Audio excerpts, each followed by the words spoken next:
A las periodistas, los periodistas de ADN 40, les invitamos a este ejercicio para conocer, porque todos tenemos una historia con algún maestro, con alguna maestra, con varios, con más de uno, por supuesto, y es un buen pretexto este Día del Maestro para hablar de ellas y de ellos y del rol que en la sociedad tienen, han tenido y deben seguir teniendo. Pablo Bullosa, Pablo, ¿cómo estás? Querido Manuel, muy buenas noches. Muy buenas noches. Mi maestro, Gabriel Díaz. ¿Cómo estás? Mi maestro de clase de 7, primer semestre de Ciencias Políticas. Y aún así me das el saludo. Y aún así, mira, aún así.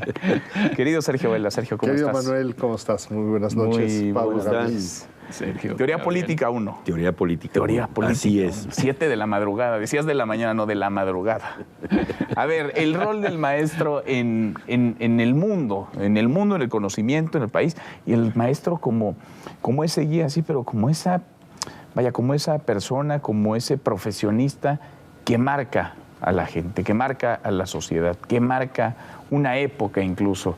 Al maestro con cariño, dirían. Pablo, Sí, y bueno, pues todos les debemos muchísimo, no solo a un maestro, a muchos maestros. Por cierto, me encantó el ejercicio que hicieron, porque hay que cambiar esa narrativa de cómo los medios se refieren a los maestros constantemente, casi siempre como villanos, a veces como víctimas. Y pocas veces recordamos estas cosas más interesantes de los maestros. Todos pasamos muchos años en las escuelas, todos aprendimos a leer y escribir gracias a nuestros maestros que nos abrieron un mundo de posibilidades con la lectura, con un montón de cosas que hacíamos con ellos. Y bueno, pues qué bueno que haya un día para celebrar a los maestros y hasta para celebrar a los maestros que aquí nos acompañan. Sí, aquí estamos, estoy entre maestros, miren, yo les aprendo cada viernes, Gabriel. Sí, pero con semejantes maestros que además fueron autodidactas, la pregunta que se impone es si verdaderamente el trabajo de los profesores es obsoleto o no. En vista de la modernidad, lo discutíamos un poquito antes de aparecer aquí. Hay una resolución de la OCDE, bueno, no resolución, una cuestión a una conclusión que llegaron. La tecnología puede amplificar el trabajo de los maestros, pero jamás puede sustituirlos. ¿Sí? Y Sergio ponía un ejemplo muy bello, ¿no? Pues con un tutorial frío puedes aprender a conectar un refrigerador, pero esa no es la labor de un maestro. ¿Sí? Tiene más que ver con la implantación de valores, la influencia espiritual. Qué bonito reportaje de veras el que hiciste, porque todos tenemos en la vida un maestro que nos dio un jalón de orejas, que nos dio unas nalgadas intelectuales, que nos puso los pies en la tierra o que nos marcó un sendero en la vida, ¿no? Y yo tengo varios, la verdad, puedo mencionar a mi maestro querido de historia de la prepa, Paco Uscanga, que de no haber sido por él, quién sabe, mi derrotero hubiera sido otro. La primera vez que yo oí del ADN en biología con el maestro Blanco, que los trabajos de Critz y Watson, yo no entendía de qué se trataba eso, y lo explicaba con un fervor el maestro, que ningún libro de texto lo hubiera podido yo aprender mejor que como lo decía el maestro Blanco. Entonces, el maestro ahí presente, yo creo que tiene un rol social, como lo acaba de decir Pablo, insustituible, ¿no? Pero yo tenía una pregunta aquí para la audiencia y para mis compañeros. ¿En qué se parece San Juan Bautista de la Salle, o San Juan Baptiste de la Salle, Esteban Vaca Calderón y los constituyentes del 17, y qué tiene que ver con el Día del Maestro? ¿Sí? Porque resulta que el Día del Maestro en México se instituyó en 1917, empezó a funcionar desde el 18, por la iniciativa de unos maestros que lo lanzaron, a ver, vamos a reconocer la labor de los profesores. Y sugirieron el día 15 de mayo. ¿Por qué? Dijeron, pues es que fue el día de la batalla de Querétaro en la que se recuperó el último bastión de Maximiliano y pues se recuperó la República. Entonces, un buen día para festejar al maestro. Y hubo un general carrancista, el general Eduardo Hey, que dijo, no me gusta. ¿Por qué? Porque ese día es día de San Isidro Labrador. Entonces no podemos en un ambiente de proclamar una educación laica, en un día de San Isidro, proclamar el Día del Maestro, ¿no? Pero bueno, Pío XII después, en 1950, dijo, pues ahí les va. Voy a canonizar, no solo, bueno, ya estaba canonizado San Juan Bautista de la Salle, sino que además declaro el 15 de mayo el día de San Juan Bautista de la Salle como el gran profesor y educador, fue un gran pedagogo francés y teólogo. Entonces, en eso se parecen. El santo patrón de los maestros. De las escuelas cristianas, claro. Sí, entonces, en eso se parecen. Entonces, el origen del Día del Maestro, al menos en México, en los países se festejan en fechas distintas. Pero en México es ese. Ahora, a mí me parece que de lo que estamos hablando se contiene en buena medida en este pequeño libro publicado por Ciruela, que es un bellísimo diálogo entre el viejo George Steiner y una profesora y literata de origen suizo, Cecilia Jolly, justamente para ver cómo en el mundo contemporáneo, tan vertiginoso, tan imbuido de tecnología, que a veces obnubila, cómo poder transmitir un legado de antaño. Porque creo que eso es lo que hace un maestro, transmite. Los maestros son transmisores de ideas, transmisores de juicios, de valores, de buenas prácticas o, en el peor de los casos, de malas prácticas. Pero sin duda me parece que en este pequeño volumen hay puntos que hoy resultan extraordinariamente polémicos. Por ejemplo, Steiner hace un elogio de lo que se aprende de memoria y hoy las tendencias pedagógicas son completamente contrarias a aprender algo de memoria. Yo disiento completamente con esas tendencias y voy a citar. A ver. Lamento tanto el que ya no se aprenda nada de memoria. Aprender de memoria significa, en primer lugar, trabajar con un texto de una forma absolutamente excepcional. Lo que uno ha aprendido de memoria cambia con uno mismo y la persona se transforma con ello, a su vez, a lo largo de toda la vida. En segundo lugar, nadie será capaz de arrebatárselo. Lo que uno sabe de memoria es lo que le pertenece a uno mismo, a pesar de los indeseables que gobiernan el mundo, de la policía secreta, de la brutalidad de las costumbres o de la censura que también existe entre nosotros en todas sus formas. Constituye, pues, una de las grandes posibilidades de la libertad, de la resistencia. No hace falta recordar siquiera que la gran poesía rusa de nuestro siglo, se refiere al siglo XX, los poemas de Osip Mandelstam, de Akhmatova y de tantos otros han sobrevivido gracias a la memoria. Y luego cita... Bueno, es una alusión directa también a esas distopías reales e irreales, ¿no? Por supuesto. ¿Te acuerdas de que en Fahrenheit recuerdan de memoria los libros, en el libro de Ray Bradbury? Sí, pero él se está refiriendo concretamente a lo que pasó en la Unión Soviética, donde la censura impedía la circulación de los textos que se aprendían de memoria y así circularon. Y así salieron de casa de María Tsvetaeva algunos de ellos. Así es, y además hay que recordar, lo menciona Steiner, que en los campos de exterminio había rabinos que sabían tanto de memoria que les decían que eran los libros ambulantes. Y entonces la gente iba a preguntarles sobre tal o cual pasaje sin tener el texto ahí. Entonces, a mí me parece que debemos revalorar toda esta labor de esfuerzo, porque hoy estamos tendiendo a una simplificación y a facilitar todo. Y justamente en este libro se habla también del elogio de la dificultad. Es decir, la enseñanza no puede ser, si va a ser verdadera y no superficial, no puede ser la cosa más sencilla del mundo. También debe exigir su gran esfuerzo. El que ha aprendido algo sesudamente y profundamente sabe el esfuerzo que le ha tocado. Y esa es una importantísima labor del maestro.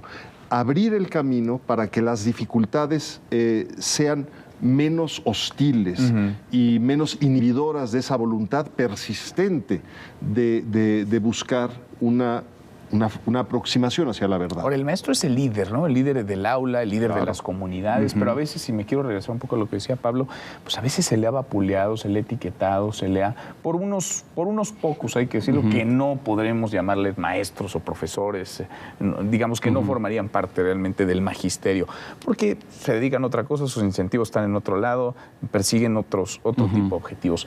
Pero el liderazgo de los profesores, el liderazgo de los maestros, para bien o para mal, es lo que tiene en buena medida también a estas generaciones y a las anteriores y a las que siguen en el lugar en el que están. En ese sentido también la educación se ha ido transformando con el avance de la tecnología, con el conocimiento. Sí, la educación también requiere de estos agentes de cambio que son los profesores para poder sembrar y para después cosechar conocimiento, pensamiento crítico con sus alumnos, con las niñas y con los niños? Sí, uno de los grandes privilegios de ser maestro es justamente poder suscitar esos momentos, pues, como de creación poética que llegan a darse a veces cuando estás dando una clase y las cosas salen muy bien, que es algo pues sumamente placentero y que es una maravilla poder compartir conocimientos, poder hacer esa transmisión a la que se refiere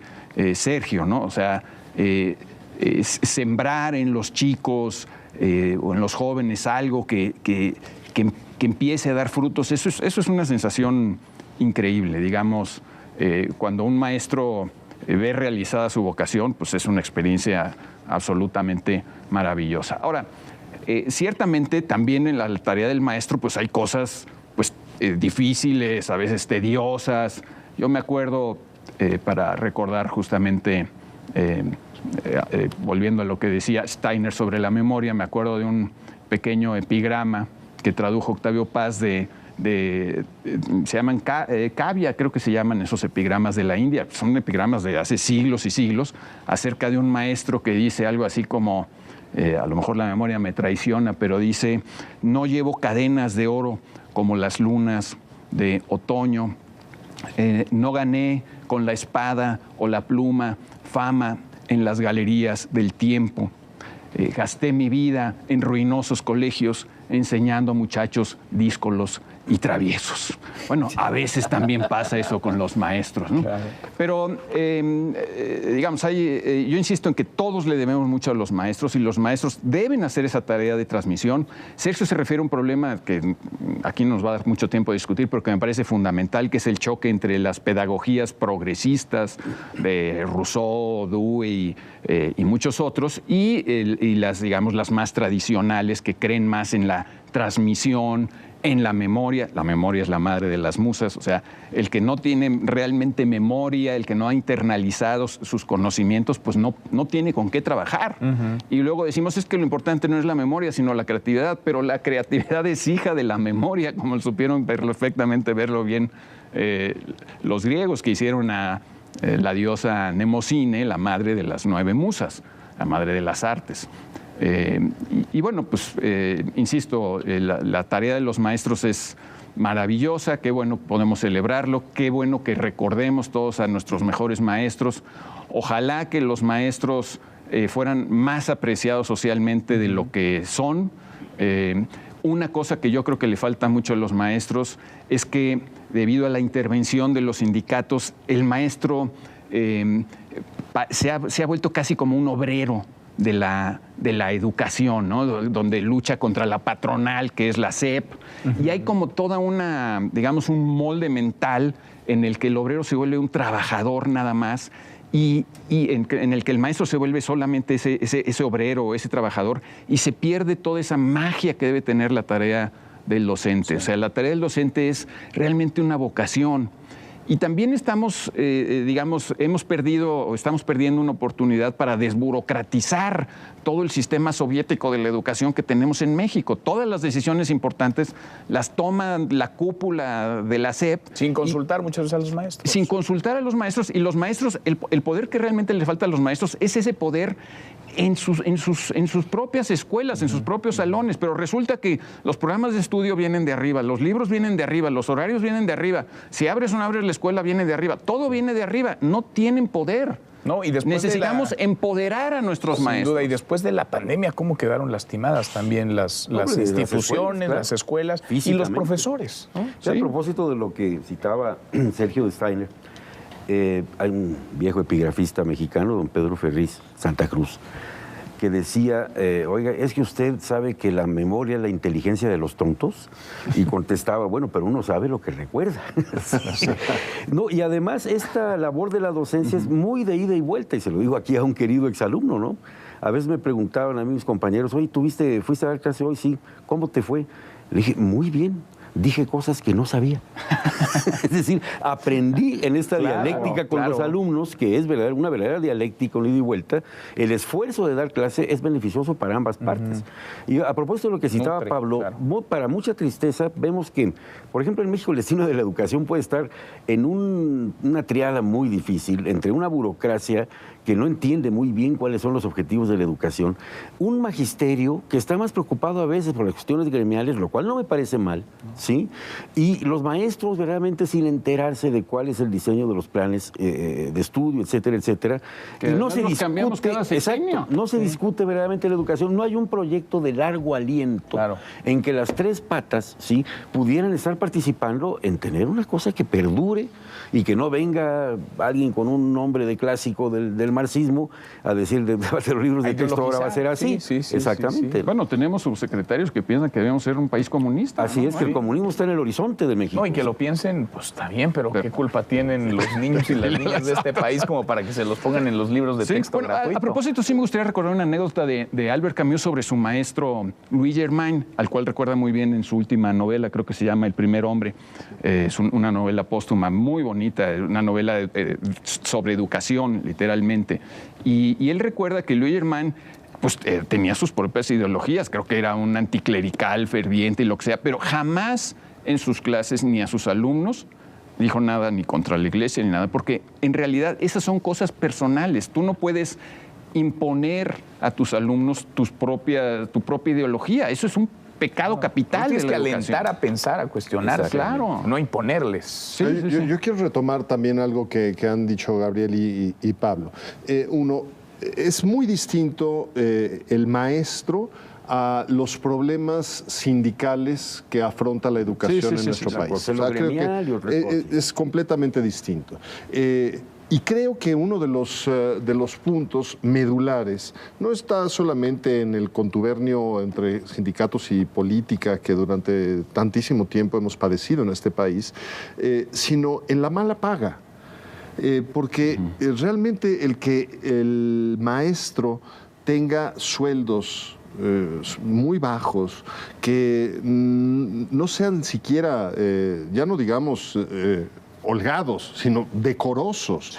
Me parece que es uno de los más graves errores que puede haber, porque no solamente nos encontramos con que las personas que tienen mayor conocimiento o mayor éxito o incluso mayor vocación no están dispuestas a malvivir justamente porque hay una mala paga, sino que además, y esto pasa muchísimo en la educación media y media superior, profesionistas frustrados que no les gusta enseñar acaban de maestros y se convierten en pésimos maestros. De veras, la enseñanza es una vocación. Hay un llamado. Es vocativo, cómo siente uno ese llamado. Y algo que decía Gabriel, yo lo suscribiría, por supuesto. Cuando uno está enseñando, el que más aprende es uno. Yo diría otra cosa. Yo comencé a impartir clases desde muy joven, y he ido envejeciendo en el transcurso son ya varias décadas de intentar transmitir lo que uno va acumulando como conocimiento. Pues justamente el contacto con los jóvenes resulta extraordinariamente renovador para uno, es decir, rejuvenecedor. Y por último, quisiera decir que cuando hablamos de cuestiones de tecnología, no quiero bajo ningún concepto que se suponga que estoy en contra del uso de la tecnología, sino siempre me opondré a que la tecnología se convierta en un fin y no en un medio.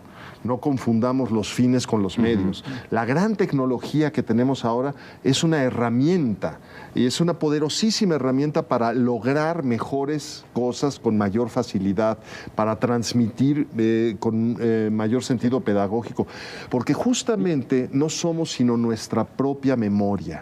Es decir, cada individuo no es más que su propia memoria, y como sociedad somos nuestra memoria colectiva. De ahí que sea tan importante que utilicemos estas herramientas como lo que son, como medios y no como fines. Ahora, y la primera tecnología fundamental de la enseñanza es la lectoescritura. Eso es una tecnología, no se nos da naturalmente, ¿no? El libro es una tecnología. también muy importante para la transmisión, para la memoria. Ahora tenemos tecnologías digitales, pero todo eso son tecnologías y todas hay que ponerlas al servicio pues, del enriquecimiento, pero sin olvidar esa transmisión. Justamente hablamos, muchas veces nos hemos referido a la crisis del liberalismo, a la crisis de las democracias. ¿Cómo no vamos a tener crisis en las democracias, en el liberalismo, si las tendencias principales en la educación han sido las de romper la transmisión? Sí. La de que el niño espontáneamente llegue a sus propias conclusiones. A ver, es que la democracia es una construcción muy sofisticada. Esas enseñanzas tienen que transmitirse. Lo vieron Jefferson y Benjamin Franklin. O sea, se dieron cuenta de que una democracia necesita una educación para la democracia. De otra forma, si la educación es quién sabe qué, pero no es transmisión de valores, etcétera, sino, ya no quiero decir ni qué, entonces sí se rompe ese ciclo virtuoso del liberalismo, que necesita que se enseñe, porque no es algo que surge espontáneamente, es algo que requiere mucho esfuerzo y mucha concentración. Aunque esté rodeado de los adelantos tecnológicos más avanzados. Hoy tuve la dicha de asistir al examen profesional de mi niña, a quien le mando un abrazo cariñoso. Y fue una presentación, porque ella estudió comunicación, de su proyecto, que es un documental corto, auxiliado pues, por la proyección y todo un aparato impresionante que en mis épocas no existía. Pero insustituidos, los maestros estaban los tres sinodales ahí en un intercambio muy bueno. Y a ver, ¿por qué hicieron eso? ¿Por qué hicieron lo de más allá? Es decir, más allá de la máquina con la que procesaron, editaron, etcétera, la guía del maestro y la enseñanza del maestro rebasa con mucho lo que pudieron haber hecho con el auxilio simple de la técnica, ¿no? Entonces, hoy me tocó ver en la mañana un ejemplo muy claro de la importancia de la presencia del maestro dentro de los avances tecnológicos más grandes. Felicito a mi niña otra vez. Alegrías todos la y tristezas. Hoy falleció, la felicitamos muchísimo. Sí. Alegrías y tristezas. Hoy falleció mi maestro Kieran Egan, un maestro canadiense, un gran sabio, autor, entre otros libros, de Mentes Educadas, y sobre el cual escribí un libro junto con una autora canadiense, una chilena y una mexicana, Educación Imaginativa, una aproximación a Kieran Egan. Pues así pasa la vida, ¿no? Así pasa, los ciclos de la vida. Así pasa la vida. Gracias a los tres. Gracias, querido Gracias, Manuel. Gracias, Manuel. Gracias, Sergio. Pablo, Gracias, Gabriel. Muchas gracias. Pablo, muchas gracias. Maestros los tres, por supuesto. Por lo menos yo les Gracias aprendo y seguramente quienes nos ven cada viernes. Pásenla bien, buen fin de semana. Acá nos vemos el lunes.